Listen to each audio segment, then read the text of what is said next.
Nah,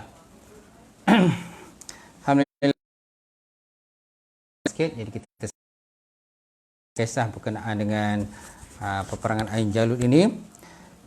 Jadi di samping orang kata pada pendekatan orang kata Sultan Muzaffar Al-Qutub dengan menyatukan umat Islam dan juga kembalikan kestabilan umat Islam di Mesir, kan, yang menjadi pusat kepada kerajaan kebangkitan Islam pada masa tersebut.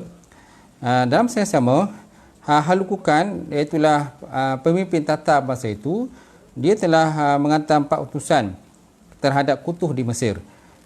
Dia menyampaikan surat yang memperlekehkan kekuatan umat Islam dan memberikan kata dua kepada Kutuh sama ada mau Mesir menyerah ataupun berperang.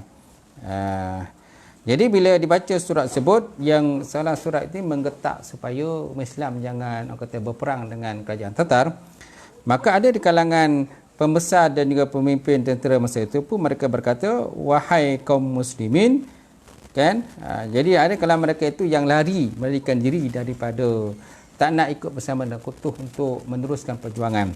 Tetapi apa yang dikata oleh Kutuh, dikata, wahai pemimpin muslimin, kamu diberi gaji daripada Baitul Mal, sedangkan kamu tak suka berperang, aku akan pergi berperang seorang diri. Siapa yang milih jihad, temankan aku. Siapa yang tak mau berjihad, baliklah ke rumah masing-masing.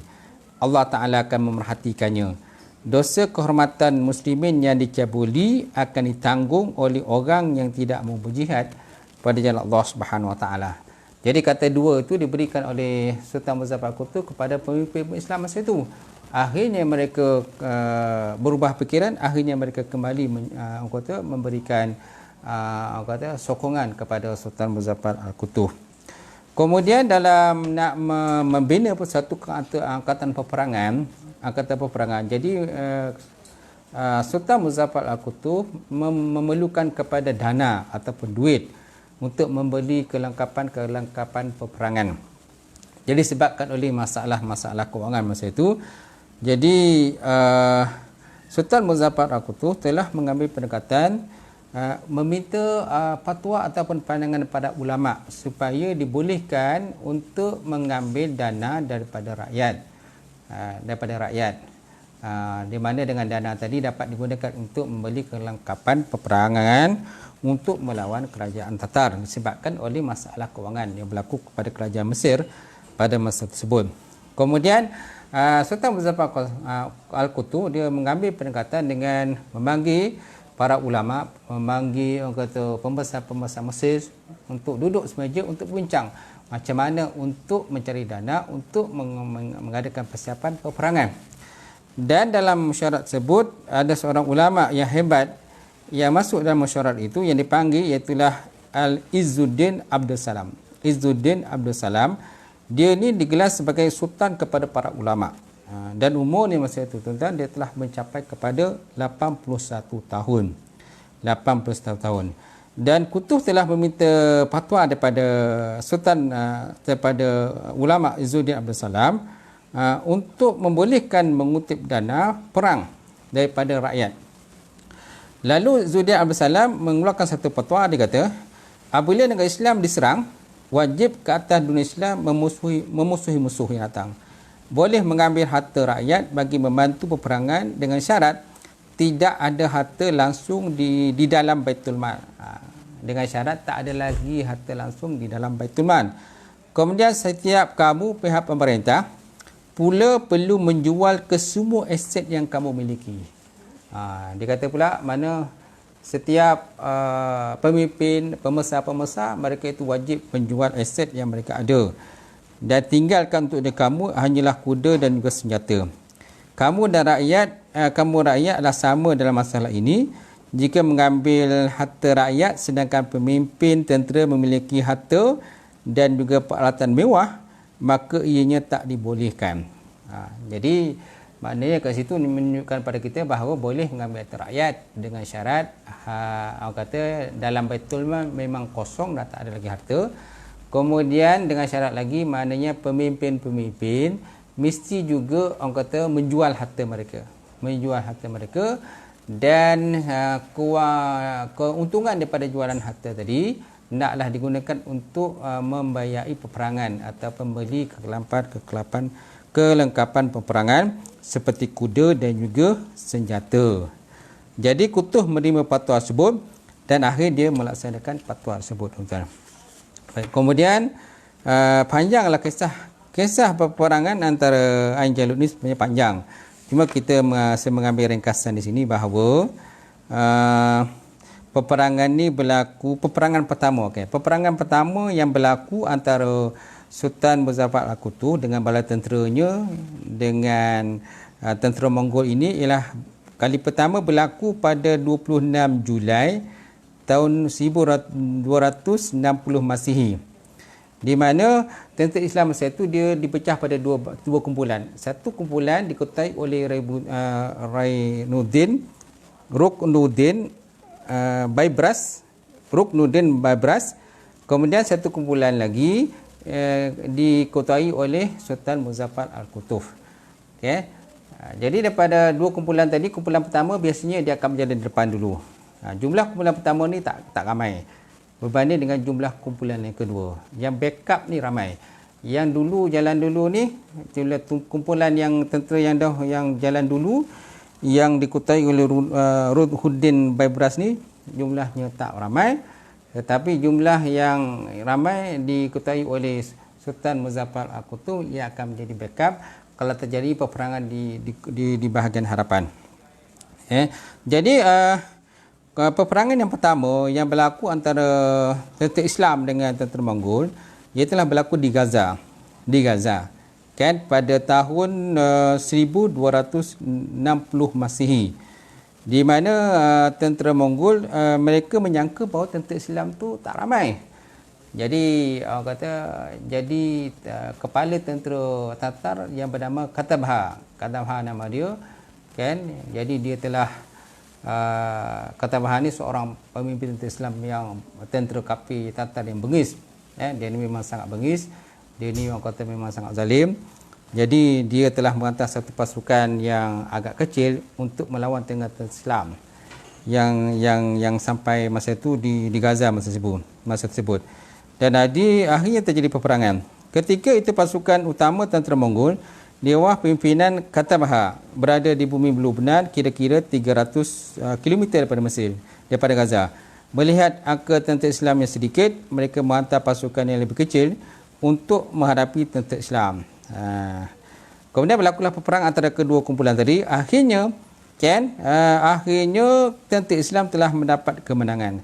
Inilah tuan-tuan kali pertama setelah puluhan tahun tentera Islam kalah kepada tentera. Akhirnya tentera Islam menang setelah puluhan tahun. Ramai tentera Mongol telah dibunuh. Tentera Mongol yang berjaya melarikan diri menyampaikan berita kekalahan mereka kepada Katabha pada masa tersebut.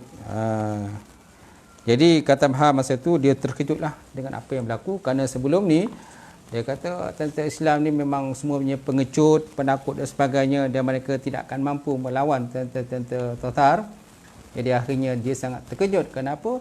Kerana telah berlakunya kekalahan kepada tentera dia. Baik, kemudian akhirnya pula terjadi peperangan yang dikatakan sebagai peperangan Ain Jalut. Peperangan Ain Jalut ini berlaku di satu tempat bernama Ain Jalut. Ain Jalut iaitu terletak di antara bandar Bisan dan Nablus, iaitu 60 km daripada Hittin. Hittin pernah menjadi saksi kepada kemenangan tentera Islam yang dikuasai oleh Salahuddin Al-Ayyubi pada tahun 583 Hijrah.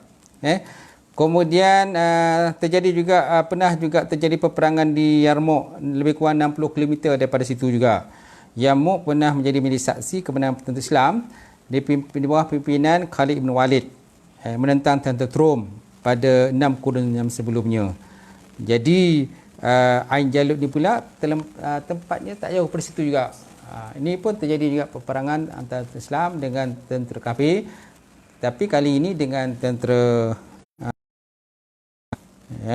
yang dikuasai oleh Katabha. Baik. Kemudian tuan-tuan,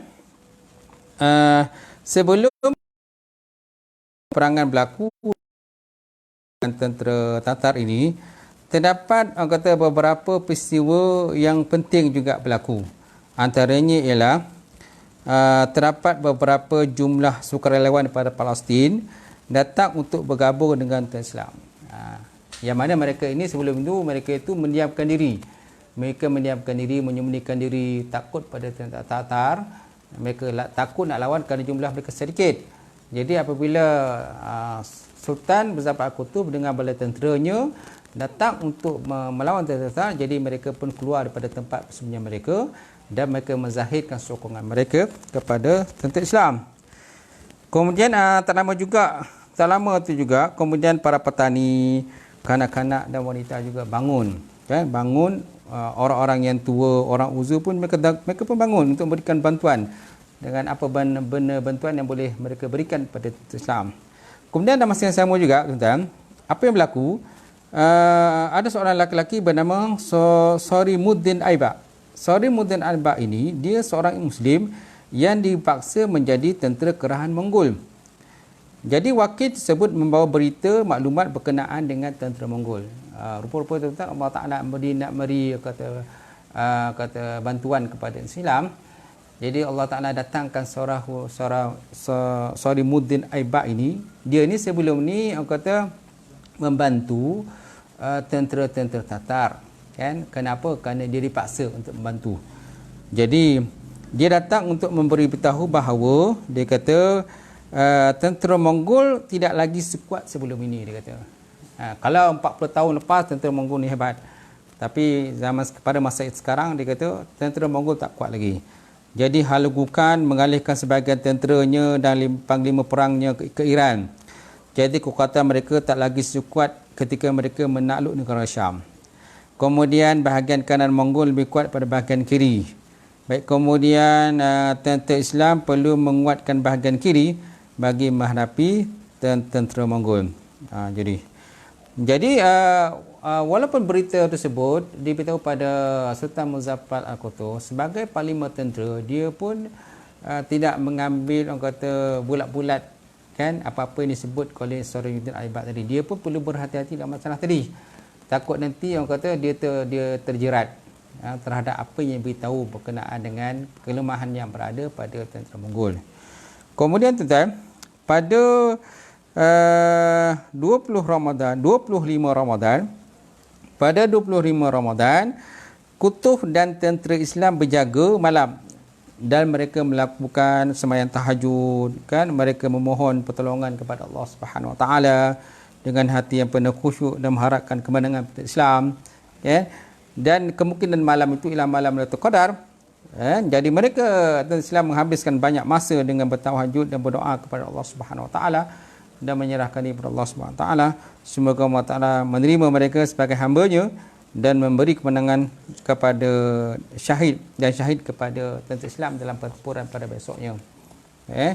Dan akhirnya tuan-tuan, berlakulah peperangan pada pagi Jumaat 25 Ramadan pada tahun 658 Hijrah. Pada tahun 58 Hijrah berlakulah peperangan antara tentera Mongol dengan tentera Mamalik ataupun tentera daripada Mesir tadilah, yang dikuasai oleh dua pemimpin yang hebat. Itulah kumpulan dikuasai oleh Ruknuddin Baibars, dan kumpulan kedua, kumpulan yang lebih besar, itu dikuasai oleh Sultan Muzaffar Al-Qutub. Jadi kumpulan pertama ini yang berperang dulu. Kumpulan pertama berperang dulu dengan tentera Tatar. Jadi tentera Tatar yang dikuasai oleh Khatam Mahal masa itu, dia menganggap bahawa jumlah tentera Islam masa itu itulah jumlah dia. Itu je jumlah dia. Dia tak tahu bahawa di belakangnya ada lagi tentera Islam yang jumlahnya lagi besar. Yang diketahui oleh Sultan Muzaffar Al-Qutub. Dalam peperangan tadi dengan tentera Islam kumpulan pertama, jadi mereka jadi pada permulaannya tentera Tatar ni menganggap kumpulan pertama ni lemah, tapi sebenarnya tidak berlaku begitu. Peperangan terus berlaku, peperangan terus berlaku. Jadi mereka menganggap bahawa mereka boleh menang, tetapi akhirnya mereka tak menang. Kemudian Baibars ataupun Ruknuddin Baibars telah mendapat isyarat daripada Sultan Muzaffar Al-Qutuz supaya mengundurkan tentera dia. Kemudian di pihak Tatar pula menganggap bahawa tentera Islam telah kalah sebab tentera Islam berundur. Tetapi sebenarnya tentera Islam belum kalah. Itu adalah merupakan strategi peperangan daripada Sultan Muzaffar Al-Qutuz. Jadi Sultan Muzaffar Al-Qutuz telah meminta supaya kumpulan pertama ini berundur. Kan? Bila mereka berundur, jadi tentera Tatar akan mengejar mereka, mengejar kumpulan yang undur ini. Kan, yang dikuasai oleh Ruknuddin Al-Baibas tadilah. Kemudian bila mereka masuk dalam kawasan yang berbukit, kan, jadi tentera-tentera Islam yang dikuasai oleh Sultan Muzaffar Al-Qutuz telah mengerahkan bala tentera supaya menyerang hendap tentera Tatar yang dikuasai kalau kata Bahar tadi. Dan perangan yang hebat dengan tentera Tatar. Dan jumlahnya masa itu walaupun lagi besar, tetapi mereka tidak mampu untuk berlawan dengan tentera Islam. Dan juga mereka telah dihinggapi oleh perasaan takut terhadap tentera Islam. Kalau sebelum ini mereka menyatakan mereka hebat, mereka bagus, mereka orang paling ganas dalam dunia. Tapi akhirnya mereka kan mula mengakui tentang kelemahan mereka, dan sedikit demi sedikit telah mengendurkan semangat tentera Tatar, dan mereka dah kecut, takut untuk berhadapan dengan tentera Islam. Baik, kemudian akhirnya tuan-tuan, apa yang berlaku dalam peperangan itu, ada seorang panglima Mamalik yang bernama Jamaluddin Aghusi Asyam. Beliau ni pernah menjadi tentera di bawah pemerintahan Raja Nasir Al-Ayyubi. Kemudian beliau meninggalkan Raja Nasir Al-Ayyubi selepas melihat pengkhianatan yang dilakukan oleh Mesir, Raja Nasir. Lalu dia masuk dalam kumpulan tentera Al-Qutuz. Dalam kecambukan peperangan tadi, di mana beliau telah merempuh tentera Mongol, akhirnya berjaya masuk dalam kumpulan tentera-tentera Mongol. Di situ dia melihat kata Bahar, yang mana panglima perang ataupun ketua pasukan perang Tatar sedang mengawal bala tentera dia. Tanpa membuang masa, beliau menyusup mendekati kata Bahar. Apabila beliau semakin hampir, beliau terus melibas pedangnya ke leher kata Bahar. Kepala kata Bahar terpisah daripada badan dan tergolek di tengah medan perang di hadapan tentera Mongol. Dalam peperangan tadi tuan, apabila tentera musuh berjaya dalam perang, tuan-tuan, bila tentera musuh berjaya dibunuh, ketua berjaya dibunuh, dia akan menyebabkan kelemahan semangat kepada tentera-tentera lain. Dia akan melemahkan semangat tentera-tentera ataupun orang-orang yang di bawah dia. Jadi itulah yang berlaku dalam peperangan tersebut. Di mana apabila ketua perang dia, itulah kata Bahar ni, yang masa itu Halukukan tak ada masa kat situ. Dia telah mengarahkan tentera ke Iran. Jadi disebabkan oleh tidak ada Halukukan, maka kata Bahar lah menguasai pasukan tadi. Jadi akhirnya kata Bahar telah pun berjaya dibunuh oleh Jamaluddin Aghusi Asyam, salah seorang daripada panglima Mamalik, kerajaan Mamalik Muazziyah pada masa tersebut. Dalam peperangan, apabila tentera musuh berjaya dibunuh, ini bermaksud telah membunuh semangat seluruh anggota tentera. Ketakutan semakin meningkat melihat kepada kematian kata Bahar di hadapan mata mereka. Tentera Mongol akhirnya melarikan diri melalui bahagian utara Ain Jalut. Tentera Islam terus mengejar dia. Jadi bila ketua dah mati, dah kena bunuh, leher dah putus, jadi akhirnya tentera-tentera Tatar ni berkecamuk melarikan dirilah. Akhirnya mereka memecahkan kepungan Islam, mereka melarikan diri ke Bisan, di mana mereka melarikan diri sejauh 20 km daripada Ain Jalut. Jadi pertempuran menjadi semakin sengit apabila tentera Mongol bertindak gila bagi memastikan mereka terus hidup. Qutuz berada di tengah medan perang, terus memberi semangat pada Islam. Bila melaungkan semangat wa Islamah, demi Islam. Ya wa Islamah, ya Allah, bantulah hamba-Mu menghancurkan tentera Mongol. Akhirnya seorang demi tentera Islam, tentera Mongol tumbang. Seorang demi seorang tentera Mongol tumbang, tidak bernyawa lagi. Tidak seorang pun daripada tentera Mongol yang berjaya melepaskan diri. Semuanya mati dibunuh oleh tentera Islam dalam peperangan tersebut. Akhirnya tentera Islam berjaya memecahkan mitos bahawa Mongol tidak boleh dikalahkan. Kalau sebelum ni orang mendakwa bahawa Mongol ni, Tatar ni seorang satu bala tentera yang hebat, yang tak mungkin dapat dikalahkan, yang tak mungkin dapat ditundukkan. Jadi benda tu menjadi iguan kepada semua orang Islam. Jadi mereka kata tak mungkin kita boleh bangkit semula dan kita tak mungkin untuk melawan tentera. Tetapi apabila terjadi kekalahan yang berlaku di Ain Jalut ini, menunjukkan pada kita bahawa tentera Mongol akhirnya dapat dikalahkan. Kan? Makanya terpecahlah mitos Mongol tak dapat dikalahkan. Sejarah mencatatkan ini adalah kali pertama tentera Mongol yang menguasai empayar yang luas dapat dikalahkan. Kan? Medan perang akhir kembali menjadi sepi dan sunyi. Mayat-mayat tentera Mongol mati bergelimpangan di sana sini. Kemudian Sultan Muzaffar Al-Qutub berjalan di tengah medan perang yang sunyi sambil melihat aksi peperangan selama sehari pada bulan Ramadan tersebut. Akhirnya Sultan Muzaffar Al-Qutub sujud kepada Allah Subhanahu Taala, memohon mensyukuri akan nikmat peperangan tadi. Beliau dan tentera berjaya membunuh kesemua tentera Mongol. Maruah Islam menjadi kembalikan. Kematian jutaan umat Islam berjaya ditebus oleh Qutub. Kalau dulu bila tentera Tatar datang menyerang Baghdad, musnahkan kerajaan Islam, lebih kurang dalam 1.8 juta umat Islam telah dibunuh, disembelih, dibantai dan sebagainya. Akhirnya semua perkara tadi telah dapat ditebus oleh Sultan Muzaffar Al-Qutub. Sememangnya beliau seorang pemimpin hebat yang berjaya mencipta sejarah untuk dibanggakan oleh umat Islam sepanjang zaman. 10 bulan sudah cukup bagi Qutub untuk menjatuhkan Mongol yang bermaharajalela di bumi Islam selama lebih pada 40 tahun. Masya Allah tuan. Tentera Tatar ni kata menguasai Islam selama 40 tahun lamanya tuan. Masya Allah.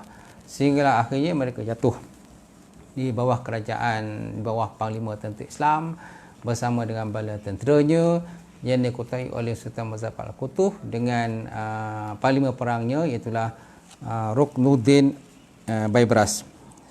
Ruknuddin Baibars. Inilah orang kata sejarah Islam yang berlaku, yang sepatutnya kita mengambil pengajaran terhadap tersebut. Kita mengambil semangat kepada tentera-tentera Islam yang walaupun dalam keadaan puasa, dalam keadaan panas, berpuasa, dalam suasana peperangan dan sebagainya, mereka tetap berjuang untuk menegakkan agama Allah Subhanahu Wa Taala. Jadi oleh itu kitalah mesti mengambil pengajaran tersebut. Sebab itu bukan peristiwa ini saja peperangan yang berlaku pada bulan Ramadan. Terdapat juga peperangan-peperangan yang berlaku pada bulan Ramadan seperti peperangan Badar, peperangan Khandaq juga berlaku pada bulan Ramadan. Pembebasan kota Mekah, kemudian perjalanan ke Tabuk, perang Qadisiyah, peperangan Andalus, kemudian peperangan Salib, dan juga ada peperangan lain yang juga berlaku pada bulan Ramadan. Jadi dengan itu kita kena mengambil semangat Ramadan tadi, dengan semangat kekuatan Islam tadi, kan akhirnya mendapat kemenangan. Jadi kita banyakkan bersyukur Allah Subhanahu Wa Taala dengan adanya kemenangan tadi, maka kita Islam sampailah pada zaman sekarang ini. Kalau seandainya Allah Ta'ala tidak memberi kemenangan pada Islam pada masa tersebut, tak tahulah mungkin Islam tak akan sampai pada kita. Jadi Allah Ta'ala beri kemenangan pada tentera Saifuddin Muzaffar Al-Qutub. Akhirnya Islam kembali hebat kan dan gah sampailah pada masa sekarang ini, insya-Allah. Jadi mudah-mudahan dengan cerita dan kisah tadi sebanyak insya-Allah memberi panduan pada kita untuk kita menjalani ibadah puasa Ramadan, dan Allah Taala mudah-mudahan Allah Taala menerima ibadah puasa dan ibadah-ibadah kita lakukan di bulan Ramadan yang mulia ini, insya-Allah. Itu sahaja yang dapat kita berkongsi pada malam ini. Mudah-mudahan apa yang sampai ini kita mendapat insya-Allah. Khairul kalam. Assalamualaikum warahmatullahi taala wabarakatuh.